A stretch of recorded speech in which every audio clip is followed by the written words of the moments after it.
uJesu Kristu inkosi baba. Ngithanda ngizobonga nje baba, akukuningi ngizosho ukuthi ngiyabonga baba.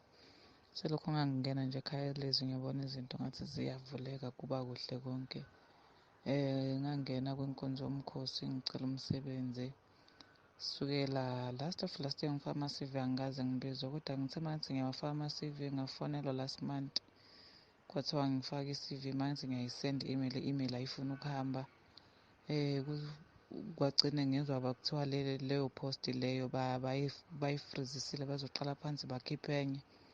Ngiyamangala nje manje ngiqeda ukuthola i-call baba ethi ngoLwesithathu ngine-interview, kodwa selokhu ngaqala ngifaka ama-CV bengakaze ngafonelwa from last year. Kodwa nje ngithe mathi ngingena ekhaya leZwi ngibona nje konke baba kuhle, ngithi uJesu Kristu inkosi. ngoLwesithathu ngiyahamba ngiyoyenza i-interview, ngiyazi uNkulunkulu emuhle uzohamba nami, ngizobe ngiqala kodwa uNkulunkulu emuhle uzohamba nami. Lo msebenzi makuwami uNkulunkulu ngiyazi uzongipha wona. uJesu Kristu inkosi. Ngiyabonga baba ukungena kule nkonzo ngoba ngikhulile kuningi engikufundile. uJesu Kristu inkosi. Ngiyabingelela Baba Nsimande. Ngicela ukuletha ubufakazi. Ngiqalile nje ukulalela izinkonzo ngoba igruphini ngisanda kungena. Ngithi mangibonge imikhuleko ngisayifunda nje bifike ngisho kuphi ekuyifundeni ngenxa yokuba ngumama osekhaya, nampa abantwana bavalile ey'kolweni, ngixakekile, ngibhizi, ngibamba ngapha nangapha. Angisebenzi, ngisanda kuphelelwa umsebenzi, ngibhizi ngiyawufuna. Ngiyambonga uNkulunkulu ngase ngenzele kona. Uma ngivuka nje ekuseni ngiyaphithizela ngibamba ngapha nangapha, ugesi uzophela abantwana ngiyabagezisa. Sengithi ake ngivule ifoni ngoba ngiyayilalela njalo imikhuleko ekuseni. Ngibona ngemeseji nje evela kwa-SARS, South African Receiver of Revenue. Kunomnikelo ovela khona, angikaze ngibe nawo umnikelo ovela khona emva kuba ngashada. Namhlanje ngiyawubona umnikelo ovela kwa-SARS oze kumina ngqo. Ngithi uJesu Kristu inkosi. uJesu Kristu wenza imimangaliso, akukho kungenzeki kuye. Ngoba ngifuna ukuzama ngibona ukuthi ngingaphila kanjani. Nginomntwana engimkhulisayo ongowami wokugcina engamthola sengithe ukukhula. Ngibuka i-school fees, ngibuka into ey'ningi ngingasebenzi. Ngithi uJesu Kristu inkosi wenza imimangaliso. Ngizokwazi ukukhokha i-school fees, ngizokwazi ukwenza nokunye kudliwe endlini ngoba nginomntwana oyedwa ozamayo la ekhaya, ozama ukuthi asisize sonke sikwazi ukuthi sikwazi ukudla siphile. Ngithi uJesu Kristu inkosi. Baba Nsibande, ngizoqhubeka ngilalela iy'nkonzo kufike nesikhathi sokuvuma. Ngivume izono ngisazokwenza i-appointment. Ngiyambonga kakhulu uNkulunkulu, ngithi udumo kuNkulunkulu weliphezulu nokuthula kubo bonke ukuthula emhlabeni kubo bonke abathokozelwa nguye. Ngiyabonga. uJesu Kristu uyinkosi. Amen. Jesu Kristu inkosi. Ngithi angithula ubufakazi obuningi nje, buningi kakhulu, kodwa ngenxa yesikhathi mhlawumbe ngizothula bubili. Sibuye emkhosini. Sisemkhosini kugula udadewethu ephethwe umphimbo. Ngamnikeza umkhuleko lo esawunikezwe ubaba, wakhuleka ngawo. Akuthathanga isikhathi esingakanani ngoba bekwamathansela, wayesebangcono. Ngithi nje uJesu Kristu inkosi, ngokuba ubaba asifundise ukukhuleka nokuxhumana nenkosi, ukuthi uxhumana kanjani noNkulunkulu. Awuzuhambe utshela abantu, uqala uNkulunkulu kuqala.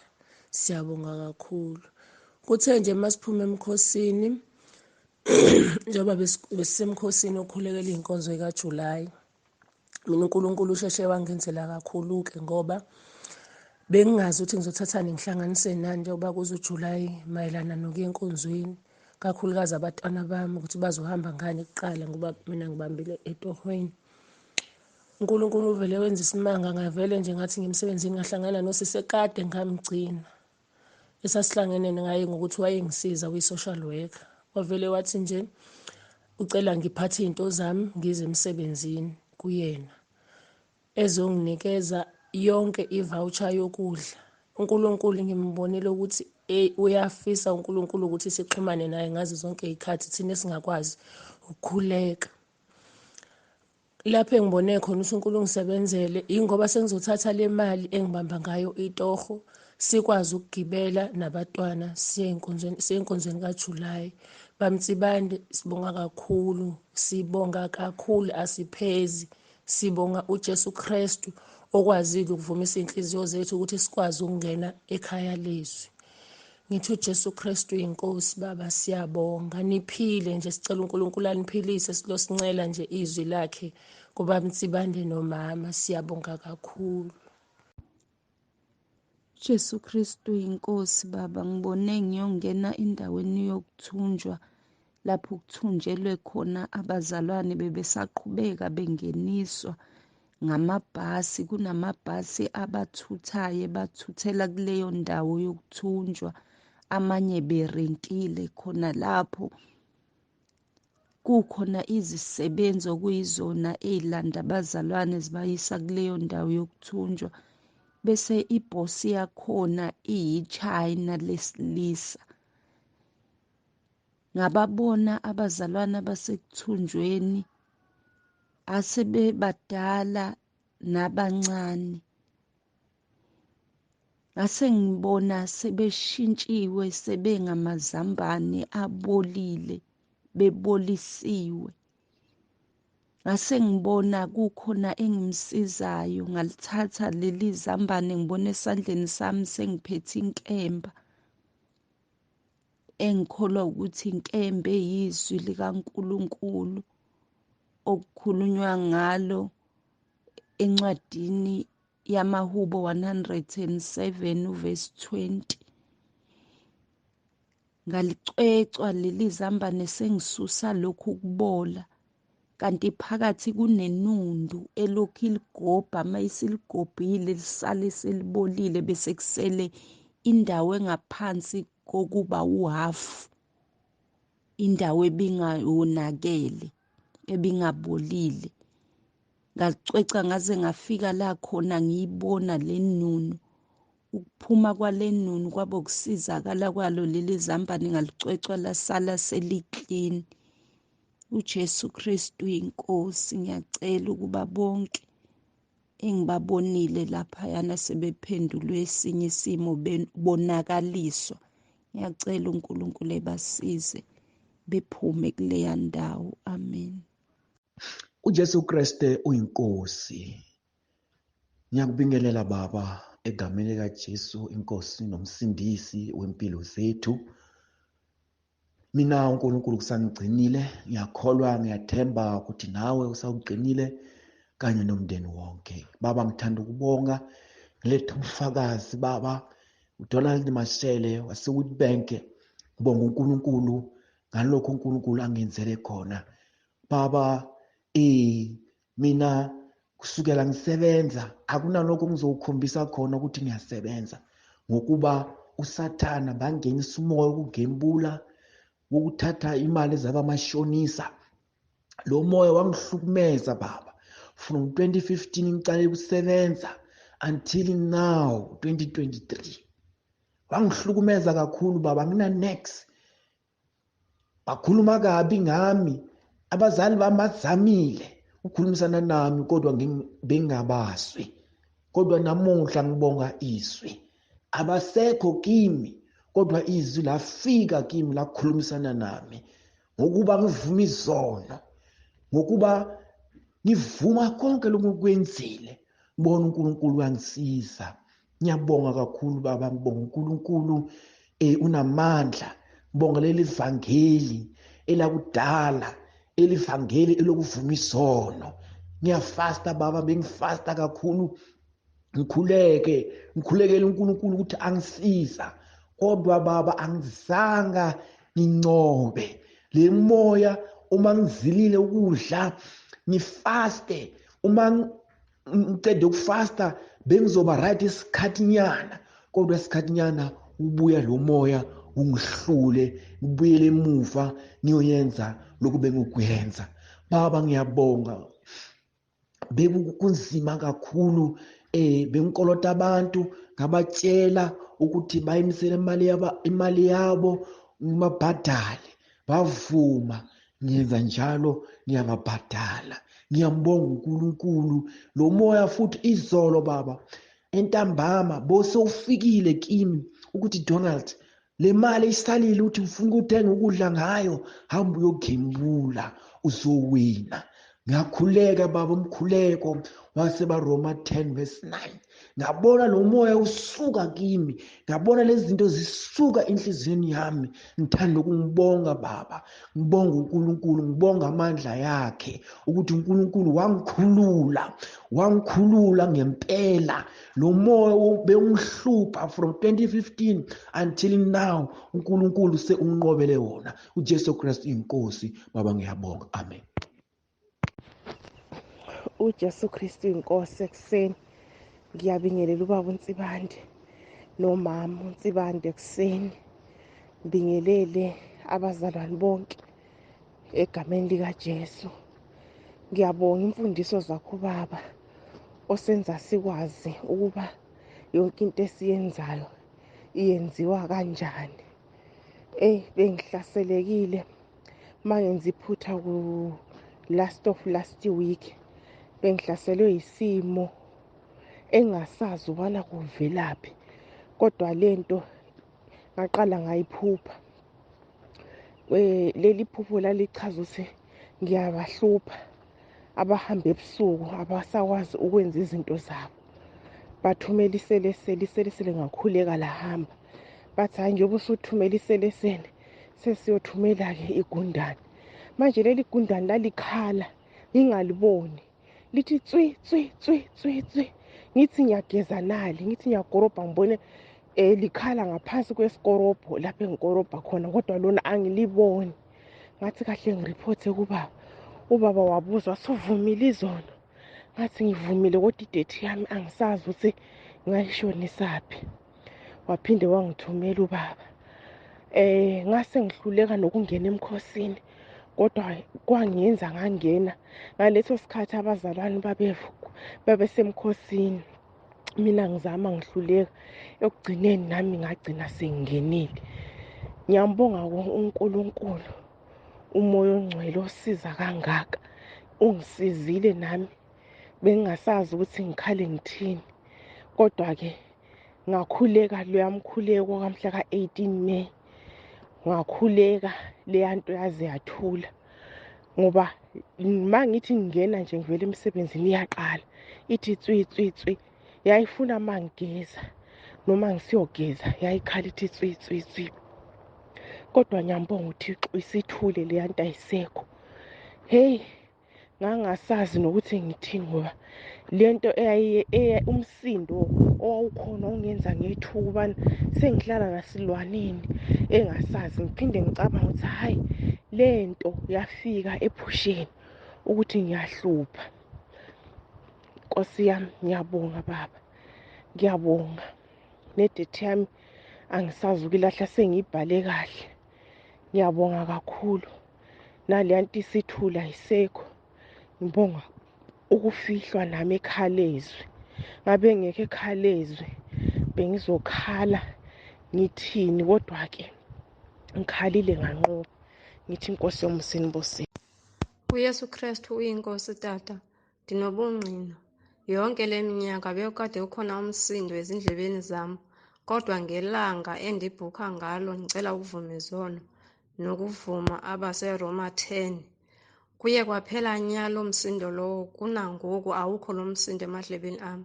uYesu Kristu uyinkosi. Kristu inkosi. Ngiyaxolisa Nkosi yami kulokhunja.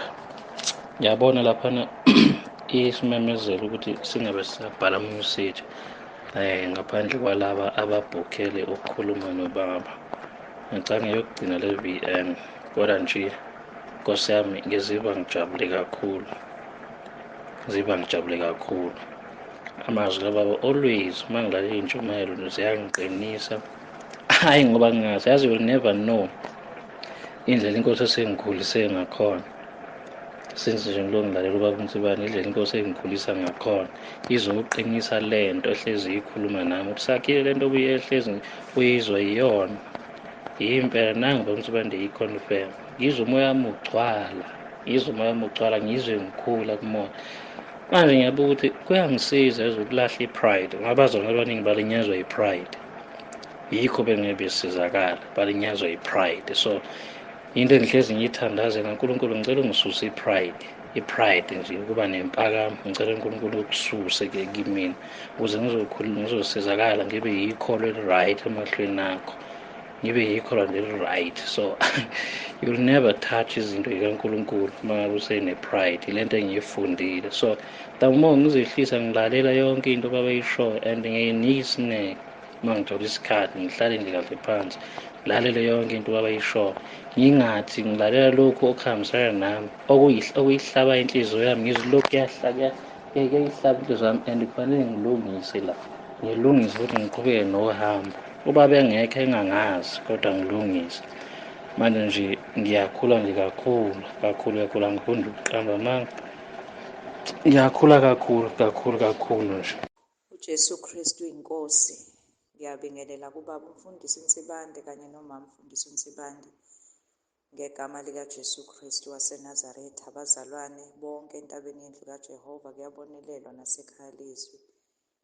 Siyabonga kakhulu uNkulunkulu, simnika udumo nanamhlanje esiphile lolu suku kuba siphinde siphile.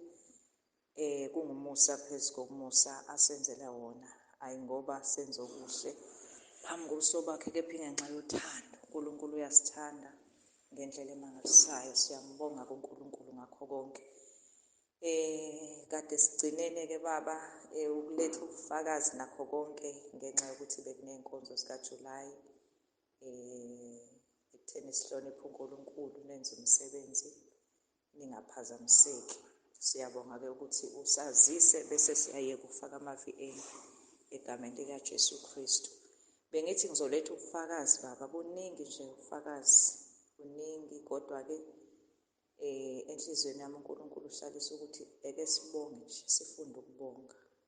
Ngiyabonga kakhulu baba ngey'nkonzo osifakela zona selongaqala ukungena la ekhaya leZwi. Usuku nosuku usifakela iy'nkonzo, awupheli mandla, and lezi iy'nkonzo zinamandla. Izwi likaNkulunkulu linamandla empilweni zethu, lenza umsebenzi omangalisayo. Siyabonga, siyamdumisa uNkulunkulu nangawe baba ukuthi uvume ukusetshenziswa uNkulunkulu nokuthi ube nesineke nothando lokwenza umsebenzi kaNkulunkulu. Umqhele wakho mningi, sehlezi ukuthi umqhele yethu mningi, thina sibone wakho mkhulu kakhulu phambi kobuso bukaNkulunkulu. Siyabonga kanye noma egameni likaJesu Kristu. Siyabonga-ke ngey'nkonzo lezi, ufundisile baba ngengubo yasezulwini, i-uniform yasezulwini, ufundisile ngamagama ethu ukuthi kumele atholakale elotshiwe encwadini yokuphila. Siyafunda baba, siyabonga kakhulu, izinto ebesingayinakile zonke lezo. Siyabonga ngey'nkonzo, inkonzo emngcwabeni yayinamandla, izwi likaNkulunkulu. Abefundisi lapha abefundisi bethola ubufakazi. Siyabonga egameni likaJesu Kristu. Ngibonge-ke nangey'nkonzo zikaJulayi, amandla ezwi baba, uthi hlala nathi, simncengisise uNkulunkulu ukuthi akahlale nathi ngoba kuyahla, akekho wazi usuku nehora. Siyabonga, siyamdumisa uNkulunkulu, sithi akekho njengaye nongalinganiswa naye. Siyabonga uNkulunkulu wamangcwele. Siyabonga bamzibande, qhubeka nje uNkulunkulu abe nawe nomndeni wakhe egameni likaJesu. Sengathi angavusa abanye abefundisi abazokwenza kanjengawe nasemabandleni esikuwona, liqiniso nalobufakazi bube khona. Siyambonga kuNkulunkulu, sithi akathathe indawo. Dumo kuNkulunkulu uJesu Kristu inkosi. uJesu Kristu uyinkosi. Ngiyabingelela baba uNzimande nomama uNzimande egameni elihle lomfelo wethu uJesu Kristu. Amen baba. igama lami nguDora. Ngisasemusha lana egroupini ngifake umunye umzalwane baba okade wafika lana egroupini. Ungifakile, I think it was 2 weeks back. Baba ngisenda le VN ukudlulisa ukubonga kumsebenzi wenziwe uNkulunkulu empilweni kama. Nginoma ona 81 years. Uhamba i-treatment yamehlo, ama-check up ngomhla ka-30 zikaJuni wayesesibhedlela eyosuswa ulwembu lana emehlweni. But still odokotela mayesebuyela kwi-check up but still akaboni amehlo yakhe leliso ebelikade lenziwe operation aliboni still. So nabo odokotela nabo bayaxakwa ukuthi kanti kwenzakalani. Kanti uma kwatholakala ukuthi kuthiwa une-TB uyawaphuza amaphilisi e-TB ukuthi wayethatha kaphi kanjani asazi uNkulunkulu waziyo ukuthi kwenzakalani phezu kwempilo yakhe. Wadla amaphilisi e-TB uzoqeda manje oba kuJulayi kanje. Enjalo uma unento ehambayo lana eswini lento la athi la ishintsha amasayidi ngalana, but once wadla wasutha nje kahle isisu siyamxaka nje siyasivele sibe sikhulu nje kathi lento lana igcwala isisu kakhulu. So into enzeke izolo baba bengathi uhlaso le-stroke uma wavela nje washake wangakazi ukukhuluma kahle, wathi iside la kwa left nje linzima akakwazi nje ukuthi liyasinda akakwazi ukwenza lutho. Bese mina ngifonela lo sisi lo owangifaka lana egroupini sihlala ndaweni engelana eThekwini senyulenzi west lana eThekwini. Ngamfonela ngamtshela ukuthi hayibo ngibona uma asesimene sikanje. Wabese uyafika ke yena samkhulekisa ngalo mkhuleko wabase Roma verse 10. Samkhulekisa lo mkhuleko wabase Roma. Then after that wathi nje hayibo kwenzakala into engayi-understand. Kwaqaqeka yonke into. Uyazi ngiyambonga uNkulunkulu baba, ngiyambonga kakhulu uNkulunkulu nje asigcinele wena. Siyawudinga nje izwe lonke lidinga abantu abafana nawe ukuthi uNkulunkulu kusebenza ngalendlela usebenzisa ngayo. Siyabonga, ngiyabonga kakhulu baba, ngiyabonga kakhulu. Uma wavela wathi wamkela uJesu izolo uma ngendlela engijabule ngayo baba angazi ngiswela amazwi okubonga. Ngibonga nje umusa kaNkulunkulu, ngiyabonga kakhulu baba, ngiyabonga kakhulu, ngiyambonga uNkulunkulu uJesu Kristu uyinkosi. Amen. uJesu Kristu uyinkosi baba. Ngiyaxolisa ukudilitha ngenhla bengingacacisanga ngezinkwa ukuthi bezikanjani. Ngibone umbono ngikhona laphana enkonzweni entabeni yendlu kaJehova kuyabonelelwa. Obekhona obemile estage njengoba usukumile usikhonza silibandla. Bengime esitebhisini lesi sasestage ngibheke ngakuba abazalwane nobemi ngenhla kwami ebebheke ngakuba abazalwane njengoba usukumile usikhonza. Abazalwane bebeshaya ulayini bezothenga izinkwa kodwa imali bengayiphethe. Ngiyaliwe mina ukuthi angibanikeze izinkwa nga5 bezingolofu zingasilayisiwe. Ngesikhathi ngithatha izinkwa nga5 njengalokhu baba esifundisile inamba yomusa unamba 5 ebese ethi angiphinde kabili. Bese ngithi yebo kusho ukuthi ifanele ngibanikeze 10 esikhundleni sika5 avumi.